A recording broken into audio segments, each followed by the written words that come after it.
Hi BookTube, my name is Juan, I am just one reader, and today I want to do something a little bit different to what I usually do on my channel. I want to talk about a specific, not genre, but a specific kind of book, a type of book, if you will. So I'm going to go for unique books, and one would say, or one could say, that every single book out there that has ever been written is unique in some way, and that must be true. And you could also make the counterpoint to that, which is that every single book that is out there that has ever been written is born from something else. It came from something that came before. So nothing is entirely original, not entirely unique. But be that as it may, I don't care. That's not what I am here to talk to you about today.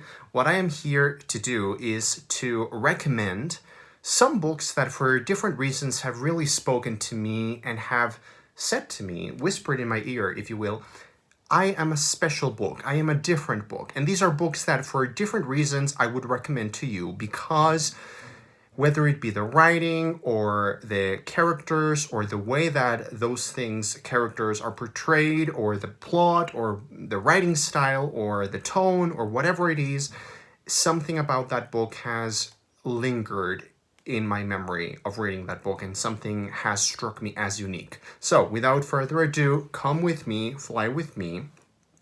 Fly with me, my meadowlark, fly with me. In the silver morning, set me free, my meadowlark. So come with me on this journey and I will try to sell these unique books to you. So my first recommendation is Vita Nostra by Marina and Sergei Dyachenko. This is a truly original, unique novel. I never thought that fantasy could be like this. If you would even call this fantasy in the first place, question mark. It's a very bizarre reading experience. Everything about this book is off-kilter. It feels weird. It feels wrong. It feels like something is misplaced in a way. It's very disorienting. It's not a particularly pleasant reading experience. At least for me, it was very awkward and uncomfortable. But I am so glad that I read it, even though I could not say if I liked reading the book or absolutely hated it. But what I really treasure about this experience was the experience itself. It was a truly unique, bizarre, bonkers book. Another book that I found quite different, and this is a very popular book, especially here on BookTube, is The Heart's Invisible Furies by John Boyne. And what I really thought was very unique about this book was the tone. The tone is very comical, but at the same time, it's sort of harsh and it has a weird edge to it. So the experience of reading this kind of writing style and the tone that it conveys can be very jarring at first. And I know that a lot of readers out there have really struggled with this book. Some have DNF'd it because it is a very hit or miss kind of tone and writing style.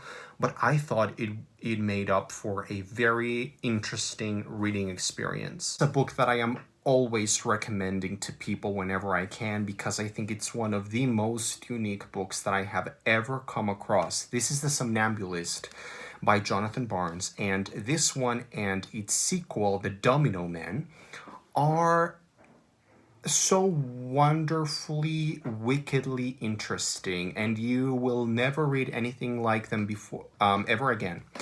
They are sort of mystery, thrillers, sci-fi, steampunk, fantasy, horror books, and it's very hard to describe them. They are, I remember reading this book for the first time, and it was a mixture of horror. I was reading some horrifying scenes happening, but also so interesting, and the writing is very beautiful, and the books are so compelling. The stories are so propulsive and engrossing. You can't stop reading, and they are wicked. They just feel wicked. Wicked, wicked. Not that kind of musical, Wicked, but they just feel wrong. It feels like the movie The Witch, you know? It feels like you're watching something that is wrong. Another unique book that I absolutely adore is Swamplandia by Karen Russell. This is by no means a perfect novel. It is a very strange book, and I know that a lot of people have absolutely hated it. But I think it's it's something that is very common with these kinds of unique books. Some people love them, some people absolutely hate them, and that's because of their uniqueness. This book follows a young girl, Ava, I think is her name, Ava. She's 13 years old and she lives in Florida in the Swamplandia, which is a theme park with alligators and swamps, and it's one of those magical realism, bizarre scenarios with ghosts and weird theme parks, absurd realities. It's a coming of age story. It's horrifying, it's fun, it's bonkers, and it really creates an atmosphere and envelops you and forces you to believe this. It's a story with a lot of heart, and it is a really wonderfully unique book, in my opinion.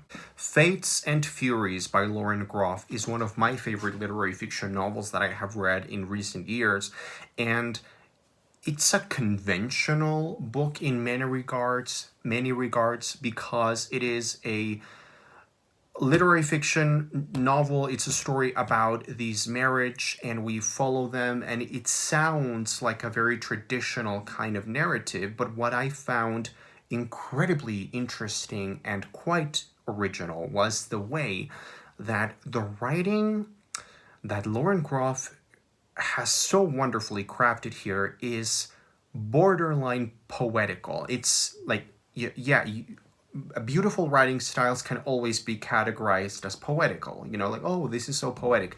But here, what I mean is it literally feels sometimes like it's not so much about what is happening, but the way that it sounds, which is poetry. It's about the sound and the mental image of the sound of the words, and I am having trouble right now even describing that feeling to you, because that's just the wonder of her writing.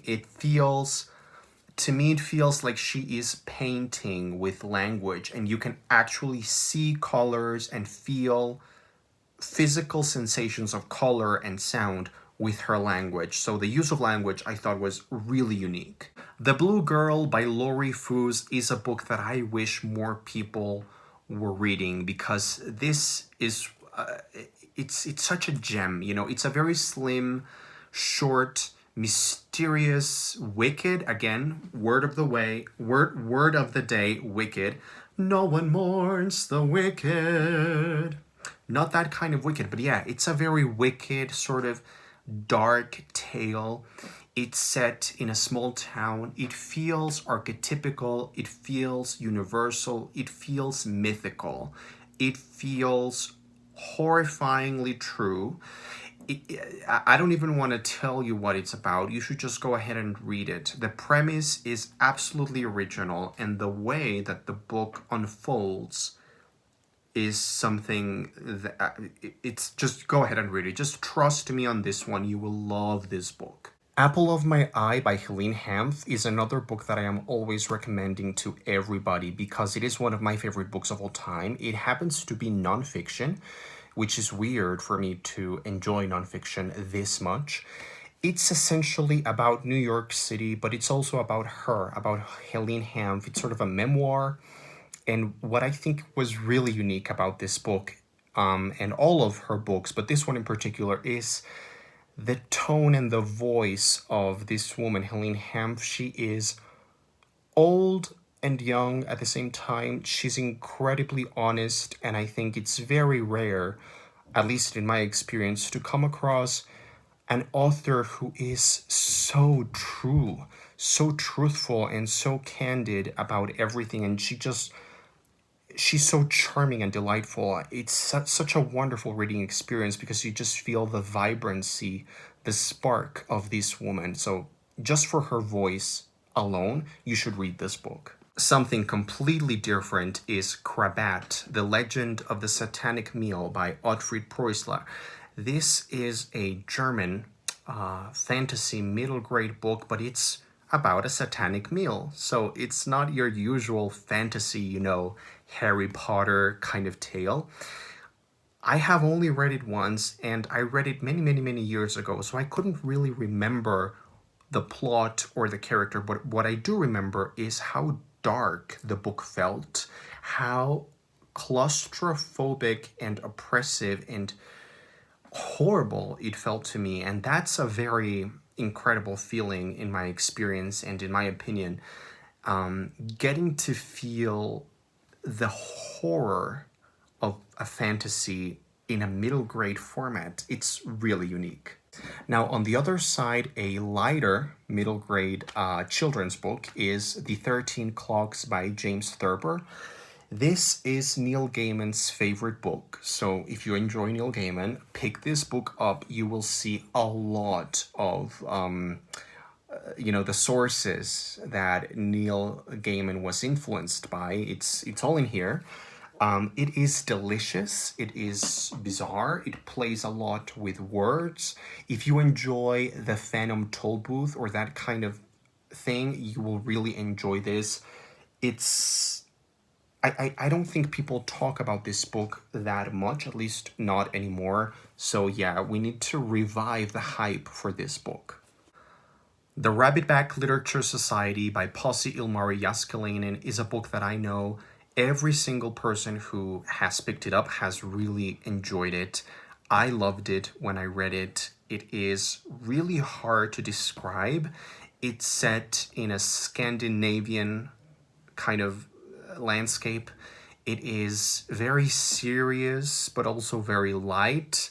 It's a weird juxtaposition of tone, and yeah, it's very, very hard for me to describe this book, but that's why it's unique.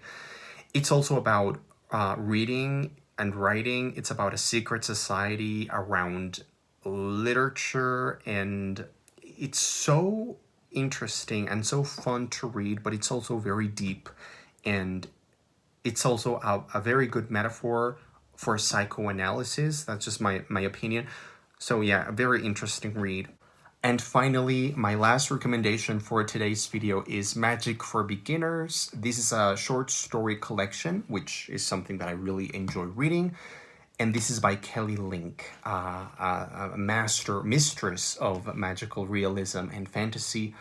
This was my first encounter with Kelly Link, and it remains my favorite. The stories in this collection are absolutely perfect. They are so specific and hard to describe. They play with magical realism in a way that I have never seen before. And yeah, it's just, they are, what I think is really, really wonderful and unique about this collection is the settings. The settings that she manages to create, especially in the title story, Magic for Beginners, and in the first one, all of the stories, but especially Magic for Beginners, the title story, she creates a world that you want to inhabit so badly. And yeah, it's just a very compelling, immersive read. It plays with magical realism, and it is incredibly literary as well. So it's very deep, it's very profound. It's not just silly, fun, magical realism. It is quite more than that. And that's it. Those are my recommendations for today for unique books. Please leave your comments down below. Have you read any of these books? What are your opinions? What are some unique books that you have read that you would recommend? I would love to know. I think that once you find how a book is unique, that's a very interesting thing, and that's something that I really value, and that's something that makes me recommend and also seek recommendations from people. So thanks for watching. I am just one reader, and I will see you on the next video.